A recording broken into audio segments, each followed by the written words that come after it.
তো hey guys, welcome to my new mini blog. তো আজকে আবার তোমাদের সাথে আমার মায়ের রান্না শেয়ার করি। তো এখানে মা আজকে বানাচ্ছে চিকেন মাঞ্চুরিয়ান। আর সেখানে চিকেনটাকে প্রথমে ভালো করে গ্রাইন্ডারে গ্রাইন্ড করে নিয়েছে।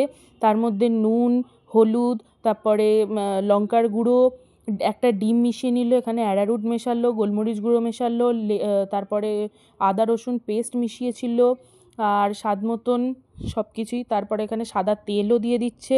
সাদা তেল দেওয়ার পর এটাকে ভালো করে মেখে নিচ্ছিল যাতে টেক্সচারটা খুব ভালো আসে। তো এখানে সাদা তেলও দিয়ে দিল। তারপর এখানে দিয়ে দিল লেবুর রস, যাতে মাংসের যে আঁশটানি গন্ধ বা কাঁচা গন্ধ সেটা যেন না থাকে। তো তারপর এটাকে ভালোভাবে মেখে নিয়ে, যেহেতু চিকেন মাঞ্চুরিয়ান হচ্ছে তো এটা শেপ আকারে দিয়ে দিতে হবে, বল আকারে। তো তারপরে এটা হওয়ার পর সাদা তেল গরম করে নিয়েছে এখানে কড়ায়। তো তারপর সাদা তেলে এইগুলো ছেড়ে ভালো করে ডিপ ফ্রাই করে নিতে হবে। এটা এমনিও মানে ডিপ ফ্রাই করেও খুব ভালো লাগছিলো খেতে। আমি একটা দুটো খেয়ে দেখেছিলাম। এমনিও খাওয়া যায়, কিন্তু যেহেতু এটা চিকেন মাঞ্চুরিয়ান হবে তো এটা কিছুই না, জাস্ট চিলি চিকেনের মতন এটাকে রান্না করে নিতে হবে। প্রথমে সাদা তেলে পেঁয়াজের কিউব, তারপর ক্যাপসিকাম কিউব, স্প্রিং অনিয়ন আর সয়া সস মিশিয়ে নিয়েছিল। এখানে স্বাদ মতন নুন চিনিও অ্যাড করে নিয়েছিল, যেটা আমি অতটা দেখাইনি। তারপরে ধনেপাতা দেবে, তো এখানে বলগুলো দিয়ে দিল, ফ্রাইড বলগুলো।